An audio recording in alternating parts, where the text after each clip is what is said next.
Did you know that if you add the words in GTA to the end of any sentence, it can prevent you from getting demonetized on YouTube? For example, I'm gonna kill you in GTA. However, the problem is that some YouTubers don't care about monetization, and so they not only leave out those last two words, but they also go and kill people in real life. YouTubers that became murderers by chilling scares.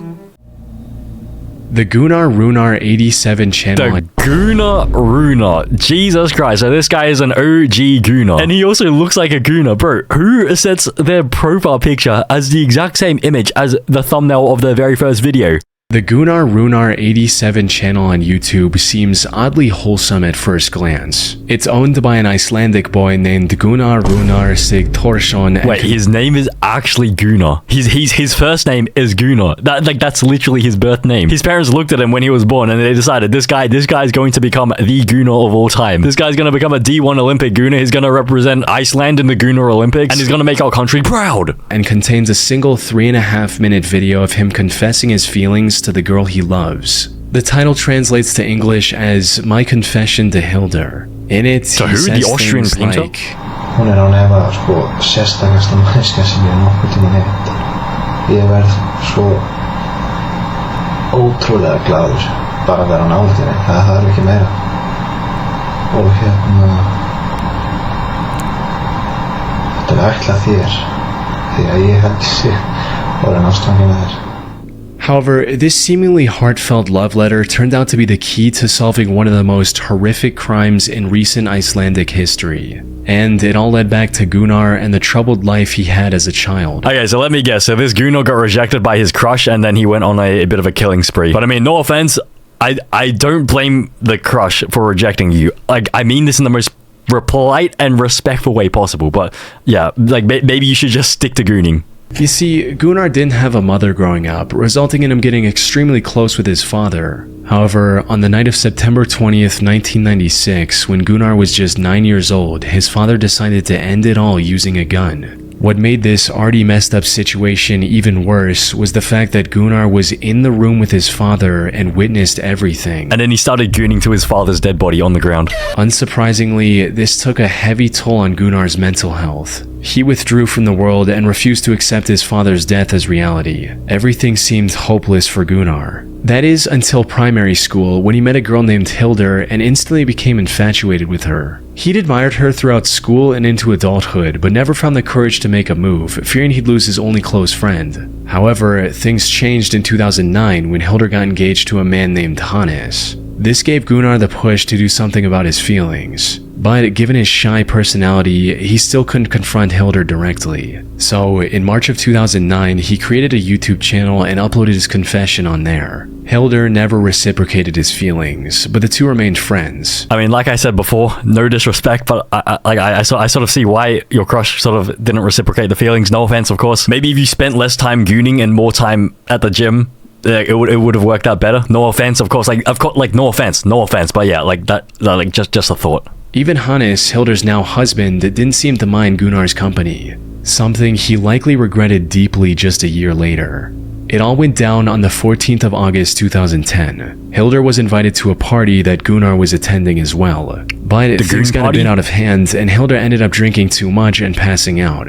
Given their closeness, the task of getting her home safely was handed to Gunnar. But instead of dropping her off at Hannes' house like he should have, Gunnar took her to his own home. By the time Hildur woke up, it was already morning. She was understandably furious with Gunnar and immediately called one of her friends to drive her home. But nothing could have prepared Hildur for the horrific scene she witnessed on the other side of her front door. Her husband Hannes was lying on the top of the staircase near their bedroom, submerged in a pool of his own blood. She ran outside and called the authorities. Sadly, it was already too late. Hannes had received over 20 stab wounds on his body, from his arms and legs to the back of his neck, and was long dead by the time Hildur found him. Jesus Christ. So this guy, bro, this guy is beyond a D1 Gunnar. He is so much of a Gunnar that he's willing to kill his crush's fiance husband. Like, bro, she's already married. Like, you've lost your shot. Your shot is gone. Long gone. Just keep gooning in your mother's basement and just, like, find someone else. Given his condition, his death was ruled a homicide and investigators wasted no time in looking for the killer. And while they initially suspected one of his business rivals of committing this horrific crime, it didn't take long for investigators to find Gunnar's video confession to Hildur and bring him in for questioning. Gunnar denied knowing anything about it and was eventually let go due to lack of evidence. Fortunately, not all hope was lost, because not long after that, investigators found a bloody shoe print next to Hannes's bed. Looking deeper into this print revealed that it belonged to a pair of limited edition Adidas shoes. At the time, there were only 18 of these specific shoes in all of Iceland, and Gunnar just so happened to own one of these pairs. Bro, what are the odds that you own a limited edition pair of Adidas shoes and it can be like used to incriminate you? So I guess Adidas stocks after this went down horrendously. He should have just bought like the most default shoes ever, like Nike Air Force Ones, because like everyone has a pair of Air Force Ones. But because he owned these limited edition shoes, it narrowed it down to only 18 people in the entire country. That is some horrendous luck. But I mean, maybe it's good luck for the you know, like the people who are trying to catch, like for the police, the people who are trying to catch Gunnar. So I guess if you want to train to become an Olympic Gunnar, don't buy Adidas, just buy Puma, Nike. What's the other brand?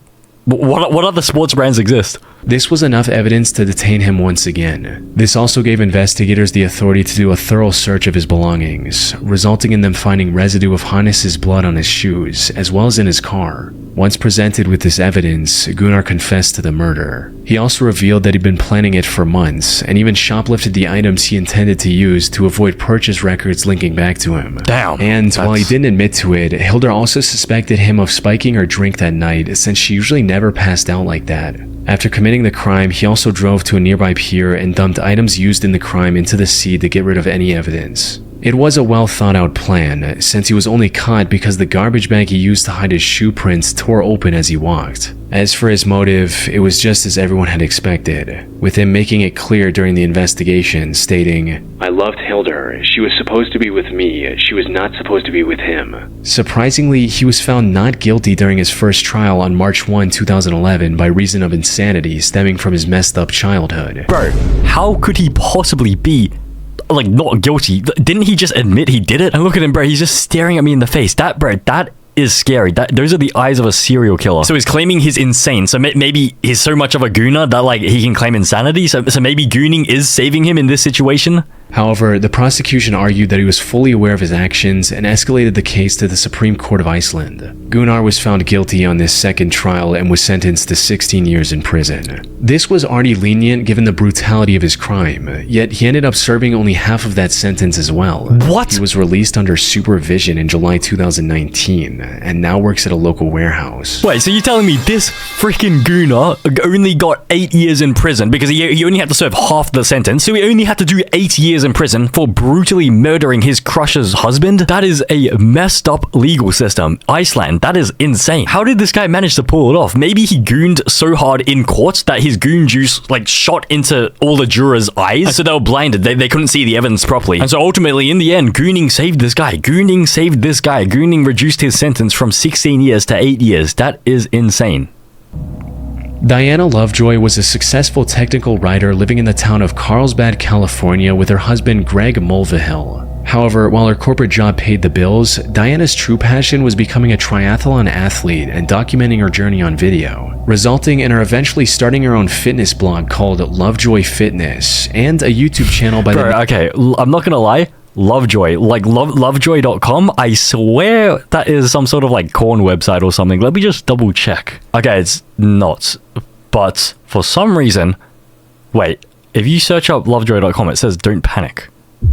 What? And a YouTube channel by the name of Heavy DJ. She started this channel all the way back in 2008 and over the years used it to document various parts of her life. From meeting her parents after a long time to going scuba diving with her husband. At one point, she even tried to become a cooking show host of sorts. Doesn't that smell nice? Unfortunately, her channel never really took off, forcing her to eventually cut her losses and move on with her life in March of 2012. I mean, I can see why the channel never took off. No offense, of course, bro. What is this cooking show? What is this NPC cooking show? Did she just say, "Doesn't that smell nice?" And then she's like using her spatula. "Doesn't that smell nice? Doesn't that smell nice? Doesn't that smell nice? Doesn't that smell nice? Doesn't that smell nice? Doesn't that smell nice?" Or at least that's what it looked like from the outside. In reality, Diana's reason for abandoning her YouTube channel was kind of wholesome. You see, Diana and Greg had been trying for a baby for years by this point. Tragically, Diana had suffered 8 different miscarriages and was quickly losing hope. Oh, But 8 different miscarriages? How does that happen? 8? 8? That's literally more than the amount of bullets can be held in like a revolver. 8 different miscarriages. Okay, no offense, of course. I don't mean this in an offensive way, but how the frick does that happen? Surely after the 6th one, you would sort of like consider, I don't know, like IVF or something? But then in September of 2012, the two were blessed with a perfectly healthy baby boy, marking an end to their struggle. However, what should have been a moment of celebration started a downward spiral of lies and betrayals, eventually culminating in an assassination attempt. Things started going downhill when just a few months after the birth of their son, Greg lost his job, leaving Diana as the sole breadwinner. The stress of the previous miscarriages, combined with the crushing weight of having to support a family in an extremely expensive city all on her own, spelled disaster for their marriage. It wasn't long before the two were constantly fighting with each other. Things escalated even further on July 9, 2014, when Greg returned home only to see a police officer waiting for him at the door. The officer explained that Greg wasn't allowed to enter his own home because, as it turned out, Diana had accused him of attacking both her and their son. What followed was a nearly 2-year-long divorce mediation, during which the investigators found no evidence supporting Diana's accusations, allowing Greg to get a 50-50 custody of their son. Diana was also ordered to pay $120,000 as a part of their divorce settlement in late 2015. But before the divorce could be finalized, Greg received a phone call from an anonymous number that changed everything. The voice on the other end claimed to be a private investigator Diana had hired recently. And according to this investigator, he already had solid proof of the attack claims Diana had made against Greg. But for some unknown reason, he wanted to help Greg win the case, so he claimed to have left the documents taped to a power pole located on a small hiking trail near Greg's home. Bro, that is probably the most sus set of instructions you could ever give someone. If someone ever told me to go to some random secluded hiking trail to some random metal pole and like have a look at a document, bro, 100% I'm getting assassinated by someone. It's either I'm getting killed by a bear or someone's just waiting there to sort of shank me. Like I'm gonna go to the pole, there's gonna be nothing there, and then I'm gonna turn around and someone's gonna be like, hide your wife, I've got a knife. But then in this case, it's actually his wife who has the knife. Greg naturally found this whole thing pretty suspicious and decided to take one of his friends with him to the pole on the night of September 4th, 2016. Sadly, despite his suspicions, he failed to grasp the true intentions of the strangely helpful private detective. Hello, this is 911. Yeah. My friend has just been shot. Do you know who shot him? There's a guy lying down like a sniper. A sniper? Did you see him at all? Briefly, we saw the gun, and he shot at us like 6 or 7 times. When Greg reached the pole, a sniper opened fire on him, shooting him clean through the chest. Fortunately, the bullet missed his heart by mere inches, giving him a second chance at life. By the time the police arrived, the shooter had already fled the crime scene. But a quick survey of the area allowed the investigators to uncover a pair of towels the shooter left behind. Bro, did they find his goon towels? He left his 2 goon towels behind? How could you... Wait, why would you even bring your goon towels there to begin with? So while the sniper was waiting for the husband to show up at the pole and like, you know, be a target to be shot, he was just passing time by gooning into his towels? That is... I mean, it's definitely a way to pass time. Was the internet invented back then though? Couldn't he have just like scrolled on TikTok? But I guess maybe the internet wasn't invented. And so maybe he just brought printed pictures as well. He brought printed pictures of that guy's wife and it just started gooning to it into the towel. Running a DNA test on these towels led to a man named Weldon McDavid. Wait, why would you need to do the DNA test on a towel? Are they... Bro, this guy actually gooned into the towel and now they're doing like the DNA test on the goon juice? Led to a man named Weldon McDavid, Diana's shooting instructor. Weldon tried to deny any involvement at first, but the evidence against him was overwhelming, as after a thorough search, investigators were able to find another set of the same towels at Diana's place as well. They had also received CCTV footage of Diana buying the burner phone Weldon later used to lure Greg into the secluded area. Most importantly, investigators also found the gun Weldon used on Greg, hidden in the rafters of his garage. By this point, it was clear that Diana was the one who wanted to get rid of Greg, likely to avoid paying the divorce settlement and keep full custody of her son. But that was $120,000 US. Is it... Wait, how much would you have to pay the hitman to do that? Like 120... Like, you'd have to pay them less than $120,000 US. But what sort of hitman would accept a job to kill someone for less than $120,000 US? Like, just pay the divorce settlement. Like, you have that money already. It's like a 50-50 because the guy doesn't have a job. Your husband doesn't have a job. Maybe if your YouTube cooking show wasn't so trash, then you wouldn't be in this financial situation. Like, what was the NPC line again? It was like, Wow, doesn't that smell nice? Wow, doesn't that smell nice? Simply Manic 6075 was a YouTube channel owned and operated by 24-year-old Samantha Wolford. Okay, no offense, but her appearance in combination with her channel name, Simply Manic, yeah, I can definitely understand why she was on this list. YouTubers that became murderers. They say you should never judge a book by its cover, but honestly, okay, realistically, if you see this person in the streets at like 12 a.m. at night, I'm running away. I'm running as fast as I can. I'm running for my life. She lived in the small community of Monticello, Texas, with her husband Ernest Lee Ibarra, aka Ernie. Oh my god, okay. It's a duo. It's a duo serial killer. This guy looks even more like a serial killer. No offense, okay? We're not gonna judge a book by its cover, but at the same time, if I see this guy, I'm running. I'm actually running. Aka Ernie, and their 5 children. She usually made videos about her day-to-day life and other random topics. Her story began in 2008 when she was at the lowest point of her life. She'd recently become the single mother of a pair of twins and had no love interest in her life. That's when she met Ernie at a local tattoo shop, and the two hit it off right from the get-go, eventually getting in a relationship and starting a family together. In one of her videos, Samantha described the day she met Ernie as the happiest day of her life. Together, they were blessed with 3 more children, including 1 more pair of twins. Raising 5 kids was a challenge, but Ernie made it work by taking a second job in pizza delivery. So, while they had endured tough times together, Samantha, Ernie, and their 5 children appeared to be the perfect loving family. However, while being a stay-at-home mother was all she could do at the time, Samantha still had a dream of becoming a famous actress one day. I've always wanted to be an actress. I think it is so much fun. I've been extras in movies. I've had small parts in like short films. It is so much fun and it is so beautiful. It is one of the most amazing forms of art ever to be able to express yourself that way. I think it's amazing. And so instead of killing someone in GTA, just acting, killing someone in-game in GTA, acting, she went and killed someone in real life. So, in October 2010, she created her YouTube channel and started posting videos, hoping to become a popular... Jesus Christ, no offense, but that lipstick is horrible. Is this intentional? That looks so messy. It looks like you've just killed someone and you just sucked the blood out of their neck. So, in October 2010, she created her YouTube channel and started posting videos, hoping to become a popular YouTuber and fulfill her dream on the internet instead. And things were going surprisingly okay in the beginning. Samantha would post new videos whenever she had something new to say. And while most of her videos struggled to get past 100 views at the time, the few viewers she had were enough to keep her going. But as time passed on, her passion for making videos turned into an obsession. She started spending more of her time on making videos than her family, putting even more pressure on an already stressed out Ernie. Around 2014, she also started accusing Ernie of hurting her in her videos, hinting at just how bad their relationship was going. But then, after posting a seemingly random video in March of 2014, Samantha mysteriously vanished from the internet. Maybe she lost interest in YouTube or just wanted to focus on her family again. No one knew exactly why she quit so abruptly. Then, on the 20th of February 2015, viewers finally received the update they were waiting for. Unfortunately, it was far more tragic than anyone could have imagined. It started with the Texas police receiving a call from one of Samantha's aunts asking them to save her niece's life. Taos County 911, what's your emergency?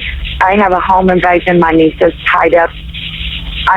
What? I am at the verge of untying my niece at this particular moment. Okay, she's tied up. She is tied up and gagged. And gagged? Is that what you said? Ma'am. Is there anybody else there? So where are the kids? We have 5 small infants asleep. Apparently, 3 masked men broke into their home in the middle of the night and attacked the couple while they were asleep. The intruders then tied Samantha in her bedroom and after hitting him with a gun a few times, kidnapped Ernie. Sure, I'm 100% sure Ernie was kidnapped. I'm sure you didn't go and, unalive Ernie because you were pissed off at Ernie. Bro, 100%. She sort of staged this home invasion to make it seem like Ernie was kidnapped when in fact, she most likely killed Ernie and then, she's trying to, she tied everyone else up to pretend it's like a home invasion. Samantha somehow managed to get her ties loose enough to call her aunt, who then contacted the police after arriving at Samantha's home herself. By the time officers arrived, Samantha's aunt had set her free from the restraints. The kids were fortunately safe as well. However, what made this whole situation strange was that the intruders didn't take anything else from their home besides Ernie. And from the people who knew him personally, Ernie wasn't the type of guy to make enemies with dangerous people. Put simply, investigators sensed something fishy with the whole situation. But all that paled in comparison to the main objective, which was to save Ernie as soon as possible. Unfortunately, Samantha didn't know anything that could give investigators their first clue. Well, I mean, I think she knew where the body was. Like that would be helpful. You can just tell the police where you buried the body. With no other option, the officers took Samantha to the station for further questioning, hoping to extract any useful information they could from her. But what none of them expected was that Samantha would change up her story completely after entering the interrogation room. What? Where before she didn't know anything about the assailants, now she had the name of a potential suspect, John Rebel. John Red Bull. Why would you name your son after an energy drink? So now only when she is named as a suspect, she tries blaming someone else. She points fingers at someone else. Okay, great, brilliant. I think this just makes it 10 times more sus. Has this person never watched any like true crime YouTube videos? As Samantha's story goes, she was talking to her friend about Ernie's supposed attacks on Samantha, when suddenly a man with the pseudonym John Rebel overheard their conversation and started talking about how a man shouldn't treat a woman that way and that he was going to handle the situation. Well, as it turned out, the name John Rebel actually belonged to someone, a man named Jonathan Sanford. The police found and arrested John not long after Samantha gave out his name, right alongside his two accomplices, Jose Ponce and Octavius Rhymes. Surprisingly, Jonathan put up little to no resistance and immediately confessed to kidnapping Ernie. What? He also confirmed the worst possible outcome, that by the time the police got involved, Ernie was already dead. The three took him to a secluded forest and executed him with one shot to the back of his head. However, even after learning all this, one question remained. Why? Why would they were paid by the wife to do this? Why would three men who didn't even know Ernie kidnap him from his home like that? Every answer to this question pointed back to Samantha, who kept denying any involvement. Even if the investigators ignored her suddenly remembering the perpetrator's name, there were several other suspicious aspects to her story. Like, how was she able to untie herself enough to call her aunt? Yeah. Why didn't any of her neighbors hear the break-in? And why were the kids all sleeping in the same room, when usually they're scattered throughout the house? It wasn't long before investigators uncovered undeniable evidence of her direct involvement. This included instruction messages she sent to Octavius when the officers were trying to call Ernie's phone, which he had on him. These read, "Kill his phone, shut that down, ditch phone, move." There was no doubt about it at this point. Samantha was in colluding with her husband's killers. Bro, are you sure this guy didn't eat Ernie? Like, are you sure Ernie was like actually buried somewhere? Are you sure this guy didn't just devour Ernie? Like, it looked like, no offense, but it looks like he could, like, that could be a possibility. He could have eaten Ernie. And as the investigation went on, the real story came out as well. Samantha had apparently become addicted to the idea of becoming a famous YouTuber, and her neglect of the kids became a constant source of fighting between the couple. But instead of resolving the issue like a responsible adult, Samantha colluded with her friend's boyfriend to hatch a cartoonishly evil scheme to get rid of Ernie. They first wanted to plant hard drugs in his car and get him arrested, but later made the heartless decision that taking his life would be much easier. There's also a chance. What? Easier? What do you mean easier? Like physically easier to accomplish, or like mentally easier to sort of deal with? Because either way, bro, it's not easier to physically unalive someone, and it is not easier to live with the guilt of like that you were involved with unaliving someone. Is this person insane? Actually, maybe she is. Her YouTube channel name is literally simply Manic. There's also a chance that Samantha went with the murder plan because it would have brought her more attention on YouTube. She was eventually sentenced to 149 years in prison for killing her own husband, leaving her 5 children completely orphaned in the process. Damn, 149 years in prison. That'll keep her busy. 149 years. Actually, you know what? Maybe in 149 years time, once she finishes her sentence, maybe she will have, what, like 10,000 subscribers. How many subs did she start with? She started with 5.7 thousand. Okay, we'll give her a 149 year deadline for like her goal to get 10,000 subscribers. Do you think she can do it? I think she can do it. If she grinds, she can do it.